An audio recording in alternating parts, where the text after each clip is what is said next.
Hello everyone. तो आज में हम बात करने वाले हैं डेटा एनालिटिक्स के इंपॉर्टेंट टॉपिक के बारे में, जो कि मैं आज में आपको सारी की सारी यूनिट के इंपॉर्टेंट टॉपिक बता दूंगा। और ऐसा नहीं, मैंने बहुत सारे टॉपिक्स लिए हैं हर यूनिट से। 5 के अंदर ही टॉपिक्स होंगे, यानी कि सिर्फ 5 ही टॉपिक होंगे या तो उससे कम होंगे। सो हमारी जो पहली यूनिट, और जो मैंने ना ये जो टॉपिक्स हैं ये काफ़ी मतलब बहुत मुश्किल से ढूंढ के मिले हैं, क्योंकि ना मेरा जो ये ना सब्जेक्ट नहीं है डेटा एनालिटिक्स। और काफ़ी सारे लोग कमेंट कर रहे थे कि हमें डेटा एनालिटिक्स पे चाहिए चाहिए इंपॉर्टेंट टॉपिक या फिर रिसोर्सेज चाहिए। तो मैंने बहुत अच्छा रिसोर्स ढूंढ लिया डेटा एनालिटिक्स के लिए, सारे नोट्स ढूंढ लिए हैं और इंपॉर्टेंट टॉपिक्स भी ढूंढ लिए हैं। आपके पास टाइम बहुत कम है, तो आपको है ना, अगर आपको सिर्फ पास पास की बात है ना, तो आप सिर्फ इसमें से कोई भी 3 यूनिट कर लेना तो आप पास हो जाओगे। यूनिट 2 मत करना। अगर आपको सिर्फ पास पास के लिए चाहिए तो और यूनिट कर लेना, और जो मैं आपको इंपॉर्टेंट टॉपिक बताऊंगा बस वो कर लेना, आराम से पास हो जाओगे। और ये भी है कि 70+ स्कोर कर लोगे। ये थोड़ा थ्योरी टॉपिक है, तो एक काम करना, पेपर में जितना भी आपके पास कंटेंट हो सब लिखना, और अच्छे से अगर हर आंसर में डायग्राम बना सको तो बना के जरूर आना, क्योंकि डायग्राम काफ़ी वेटेज कर देता है और पेज को काफ़ी भर देता है। आप कम से कम 4 या 5 पेज भरना है एक क्वेश्चन में। तो चलो वीडियो को स्टार्ट करते हैं। पहली जो यूनिट है उसका नाम है introduction to data analytics. What is, देखो सबसे पहले तो आपको यही पता होना चाहिए डेटा एनालिटिक्स क्या होता है, क्योंकि 2 नंबर और किसी क्वेश्चन के साथ डेटा एनालिटिक्स जरूर आ जाता है। ठीक है। फिर different between structured, semi structured and unstructured data. So structured, semi structure and unstructured, ये आपको अच्छे से आना चाहिए। या तो ये डिफरेंस बिटवीन में आ जाएगा या तो एक्सप्लेन करने के लिए आ जाएगा इन तीनों को। तो आपको दोनों में एक ही आंसर लिखना है, तो अच्छे से आना चाहिए तीनों। ठीक है। फिर हमारे what are the steps involve in data analytics. ये स्टेप्स बहुत इंपॉर्टेंट है, स्टेप सारे याद कर लेना। ठीक है। फिर स्टेप जो है आपको ब्लैक पेन से लिखने हैं और उनको स्टेप्स को एक्सप्लेन करके ब्लू पेन से भी लिखना है अगर ऐसे क्वेश्चन आता है तो। फिर है हमारा explain modern data analytics tool. फिर इन सारे टूल्स के एग्जाम्पल भी जरूर देकर आना। ठीक है। इसमें से अगर आप 4 क्वेश्चन भी कर लोगे ना तो आराम से फर्स्ट यूनिट तो पूरी कवर हो जाएगी। ठीक है। फिर अगर अगर आपको लगता है कि ये हमें रिसोर्सेज नहीं मिल रहे, तो मैं वीडियो के एंड में अच्छे रिसोर्सेज बता दूंगा।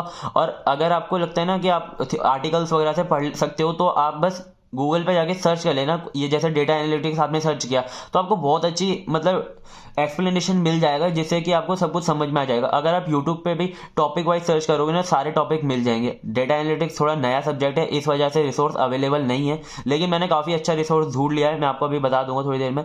और ये फिर है explain the application of data analytics. अब डेटा एनालिटिक्स की एप्लीकेशन भी याद रख लेना, जैसे 5 या 6 एप्लीकेशन देख लेना। अब है हमारी यूनिट 2 है हमारी डेटा एनालिसिस। इसमें सिर्फ मैंने 4 ही टॉपिक बताए हैं, इन्हीं को कर लेना पूरी टॉपिक, पूरी जो यूनिट है और कर हो जाएगी, और पेपर भी आराम से हो जाएगा। थोड़ी सी है ना ये यूनिट, मतलब थोड़ी सी कॉम्प्लिकेटेड है, इतनी इजी नहीं है। इसके अंदर बहुत सारे टॉपिक्स थे, तो मैंने थोड़े कम ही टॉपिक लिए हैं। तो आप मतलब अगर यूनिट 2 छोड़ना चाहो ना तो अब छोड़ सकते हो। अगर आपको लग रहा है कि मैं पास नहीं हो पाऊंगा, टाइम बहुत कम है, तो इस पर टाइम मत वेस्ट करना। इसमें मतलब बताए बस जो 2 टॉपिक बताता हूँ ना ये कर लेना। एक फजी डिसीजन ट्री, ये काफ़ी इंपॉर्टेंट है। ठीक है। और सुपरवाइज और अनसुपरवाइज्ड, अगर आपको ऐसा लग रहा है। ठीक है। और अब मैं सारे बताता हूँ। Draw and explain multiple perceptron.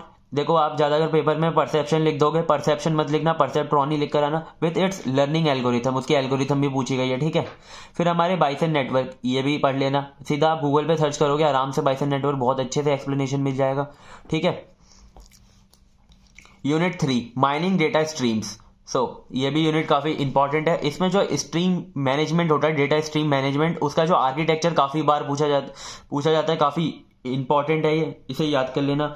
फिर हमारा स्टेप्स क्वेरी प्रोसेसिंग में, क्वेरी प्रोसेसिंग कैसे करते हैं उसके स्टेप्स देख लेना। फिर है हमारी Bernoulli sampling with its algo, इसकी एल्गो भी इंपॉर्टेंट है। इसमें से कोई भी आप 4 भी टॉपिक कर लोगे, ये यूनिट आराम से हो जाएगी। फिर DGIM, ये वाली एल्गोरिथम भी इंपॉर्टेंट है। और रियल टाइम एनालाइज प्लेटफॉर्म, ये काफ़ी छोटा टॉपिक है, कर लेना। ठीक है। फिर है हमारे next 4th unit, frequent item set and clustering.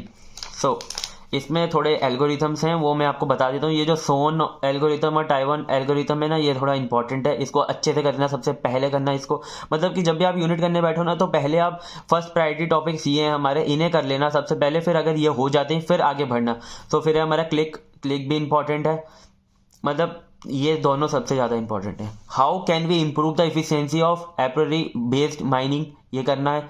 तो मैंने ना मतलब ये सारे के सारे जो टॉपिक है ना वो मैंने बहुत ज़्यादा यूट्यूब पे थोड़ा सर्च किया और थोड़ा मतलब अपने फ्रेंड्स वगैरह से भी पूछा कॉल वगैरह करके कि जिनके पास सब्जेक्ट थे, क्योंकि जो जिस कॉलेज में मैं हूँ ना उस कॉलेज में तो किसी भी बच्चे के पास डेटा एनालिटिक्स है ही नहीं।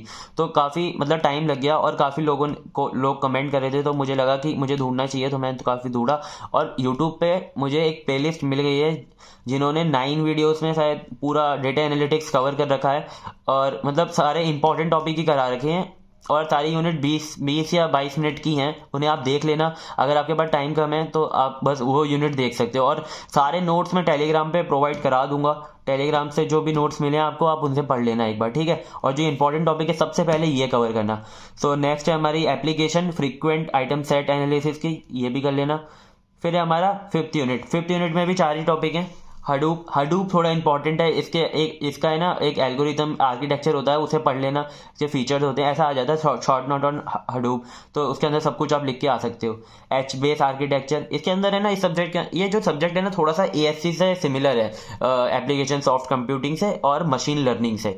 तो इसके अंदर कुछ टॉपिक ऐसे ही हैं, जैसे कि अभी हमने सुपरवाइज अनसुपरवाइज देखा था, वो भी मशीन लर्निंग का टॉपिक था।